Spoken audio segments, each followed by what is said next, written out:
Yes, Israel is trying to put more pressure on the Palestinians so they can lower their expectation from the second stage of this deal, if they reach the second stage of this deal still. But as I think that Trump is giving like two opposites promises or says for everyone, and he is confusing the situation more and more with his says because in one hand he has like a commitment for the Palestinian and other countries on this deal that the United States will put pressure on Israel to continue this deal because it's a part of the sustainability of the situation in the Middle East and will open more opportunity for agreements with the Arab states and regional peace that he is seeking. In the other hand, he is threatening the Palestinian case by talking about a very large immigration for the Palestinian or transferring for the Palestinian to other states, Arab states, and that means the opposite from having a stable situation in the Middle East, and it's the opposite of opening opportunity for peace in the Middle East. So I think the Israeli is benefits from these confusing that Trump is putting the word on it and trying to put more pressure on the Palestinian and threaten this deal and not going to the second stage of this deal yet. As we see, Trump is still moving with Netanyahu's ideas about the needs of Israel to annexing more lands and to be larger in its to extend its yes, territories more on the extent, ground. yes, Yes, yes, if on the West Bank and even other areas. right. Mrs. Zainuddin, the potential for the Lebanese front to reopen is very concerning. Now, what factors are most likely to trigger a renewed conflict between Israel and Lebanon, and how can the international community intervene to prevent that, if this is possible? Good afternoon for you and for your guest. The Bedirat Ahlanot newspaper quoted an Israeli officer in the military establishment assisting the possibility of a return to security war in Israel and estimating the possibility of emphasizing the clearer rules of ceasefire agreement and its implementation, the more will it hold. Netanyahu said that the truce is not the end of the war, threatening the return of a fierce war, setting Hezbollah movement on the border and the army's inability to disarm the party and the tunnels and not confiscate the facilities used for fighting.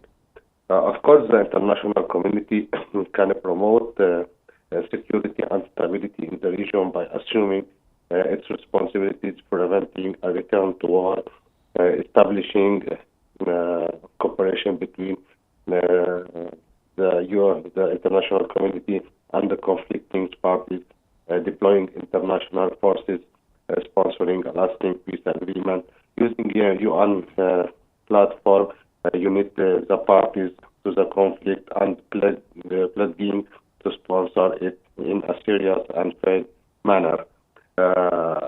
Of course, and we have trust and full confidence with the president and his wide international relations that he will use it to finish the war between Lebanon and Israel. Right, but that needs the will of the international community at large. Ms. Natcha, Steve Witkoff's recent visit to Gaza, just before meeting with Israeli Prime Minister Netanyahu, marks a significant diplomatic moment. Now, what impact do you think this visit will have on the fragile ceasefire agreement, and do you think there will be any kind of outcome? I think that the message that he sent it after visiting Gaza to Trump is that they must start negotiating on the second stage of this deal very soon and not waiting till the end of the first stage. And I think in the 16th of February, and I think that this message means that he is feeling that the sustainability on the Middle East will be shocked very strong if Israel failed this deal, as well as she's doing in Lebanon as well. And I think that every chance of having any peace agreements, or the Abraham agreements that Trump is dreaming on, will be destroyed completely if they make the Israel go on with their plans. Let me And here, I think that let me here take this, Ms. Netcha. Netanyahu's upcoming visit to Washington. It's just next week, and probably would be on January 20th.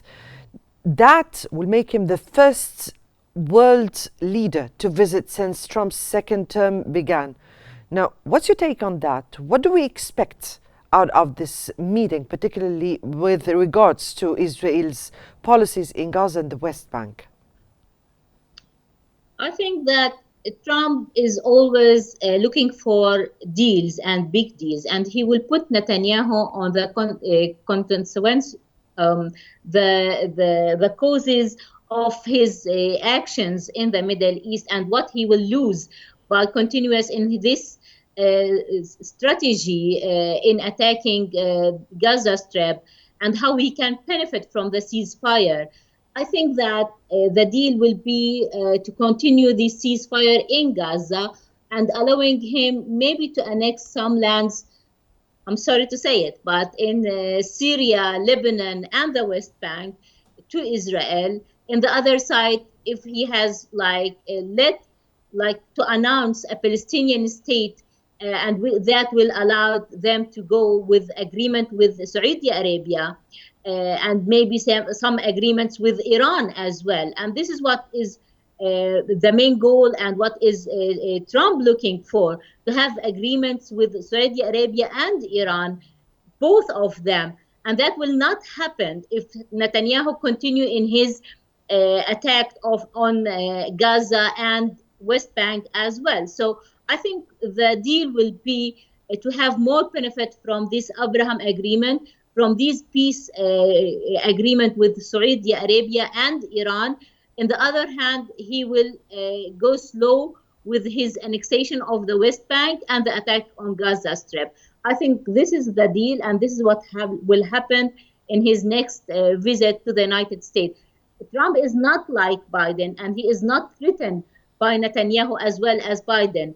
Biden was very afraid from the Israeli lobbying in the United States, or what we call it IPAC, and a lot of promises he didn't keep because of this pressure from this Zionist lobby in the United States.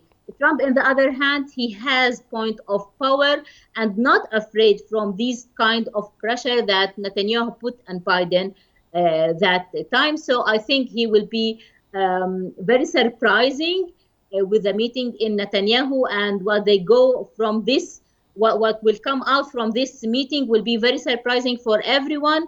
And I think he is going for a very big deals on the Middle East, and Israel dreams will not be the whole part of this deal. We'll come to surprising, and what you meant here. Let me go to Mr. Zainuddin first. Israel's continued military presence in southern Lebanon beyond the January 26th deadline. And this has raised concerns of further confrontation along the border. Now, with the Israeli forces intensifying clearing operations and demolishing civilian infrastructure, how do you assess the risks of escalation of violence in Lebanon? The failure of Israeli forces withdraw from southern of Lebanon after the expiration of the ceasefire agreement raised many concerns among the Lebanese first, and between Lebanon and the international community. Second, the Lebanese fear that the international community which pledged and was the sponsor of the truce, will not push Israel to withdraw from all Lebanese territories. It will be the result of turning the south into an external battleground and the interior into a battleground between the Lebanese parties, and turning Lebanon into a country of war and chaos. And in such situation, the war will be in Lebanon and will not stable. The country will not stable state, and it will have adverse effects for Syria, for our neighbors, for borders, for Arabic countries, and for the international community, and for Union Europe, and for U.S. For this reason, the responsibility of the international community to play a positive role with Lebanon to push and to use their power. Right. But let me here ask you, also indoors, do you think that the formation of the election of a president, the formation of a government, do you think the political stability in Lebanon will reflect on the conflict with Israel and the future of the ceasefire negotiations after it was extended until February 18th? Of course, forming a Lebanese government made up of specialists and patriots will first help to establish the internal political and security stability, which security stability in Lebanon and the war with Israel, and restores the trust between the state and citizens.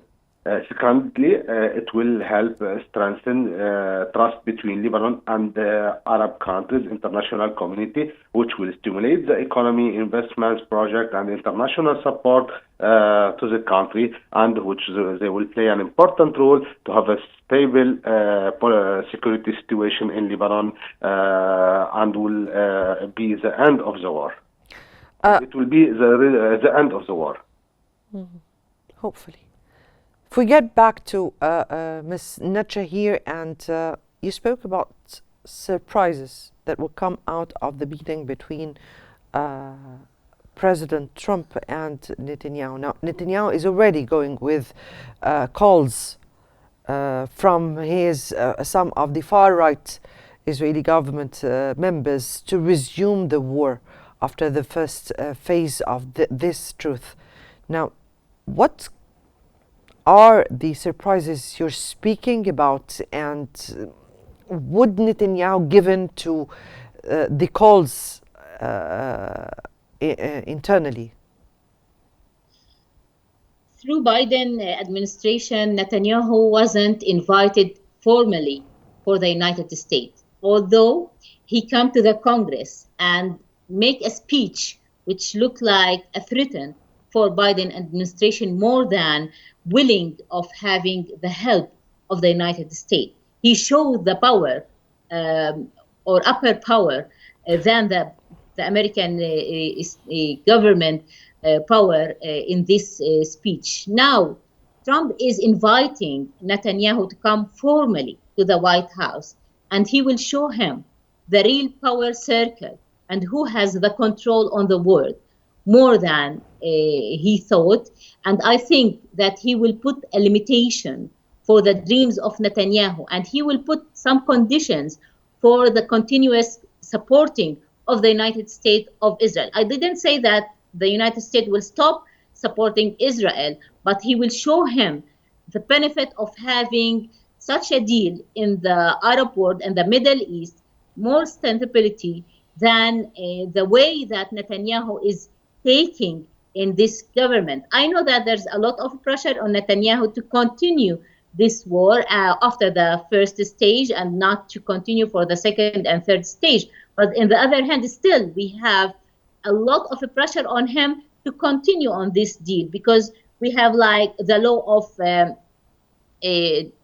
religion people to be in the Israel army as well. It's a pressure for him to stop this war, because they are not going to be a part of these wars anymore, because the army is really very exhausted in the Israeli side, and he needs someone to get him down from up the top of the tree. And I think that Trump, by this formal visit, will put Netanyahu under the UN, the U.S.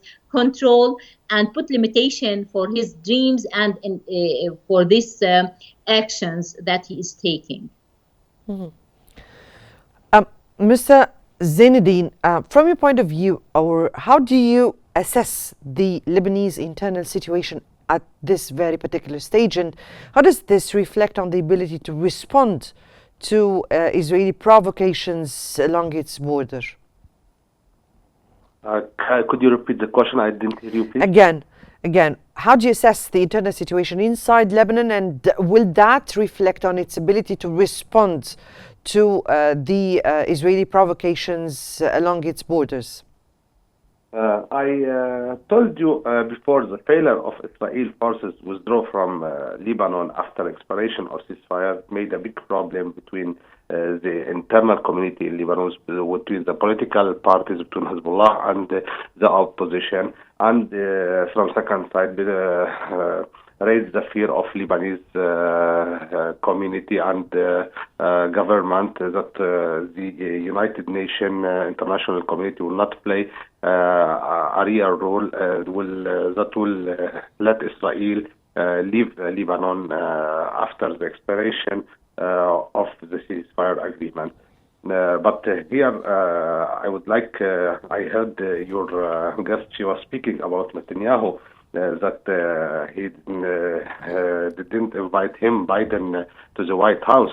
But we cannot forget that Biden, he supported, and the administration of Biden supported Netanyahu during his war on Gaza, and only these things and everything.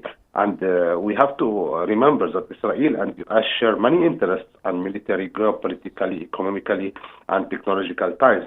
And Israel's security is integral to that of the US security. We saw unlimited support in the war, but today with Trump, the approach doesn't change, but the management and the method change. And Trump is a man of economy, investment, and let me here again ask you, Mr. Izzeddin, will the situation inside Lebanon and the formation of a new government and the election of a president and the good, healthy scene we're seeing in Lebanon reflect on its ability to respond to Israelis' provocations? Nothing will be changed. I answered for you. Nothing will be changed before forming a Lebanese real government with specialists and patriots. After we will have a government with a new prime minister, we can use it. All right. Let me here go to Ms. Necha, and definitely a war on Gaza. And with the war on Gaza reflecting on the wider region, how do you assess the likelihood of a regional flare-up? Still, the Palestinian case is the major case in the Middle East, and without solving this case, finally, we will not have like a stable situation in the Middle East. Trying to transfer Palestinian to Egypt or to Jordan or to other countries in the region will higher the risk of entering in new wars, as well as we see, Gaza wasn't with its lone in this war. We saw the support of not just the Arab region and the countries in the region supporting this situation in the Palestinian stage, but more and more European countries make a coalition for two-state solution, and more resolution from the UN was taken for the Palestinian case. I think that we have like a global change because of the Israeli attack on Gaza and the examination of the whole system of the UN and the international laws and the international community agreements, and all of these things was under examination because of this cause and this attack on Gaza Strip. So I think that this war on Gaza didn't just affect the region or the Middle East, but Ms. it Netsche, affected because we're the running out of values time, the we're world. running out of time. Do you think the continuation of a war on Gaza would flare up the situation in the region? Yes. Right. Yes, That I think was it. Yes, that was Ms. Ratiba Al-Nacha, member of the Palestinian National Action Committee, and Mr. Khalid Zain Eddin, the political analyst. We thank you so much for your insights.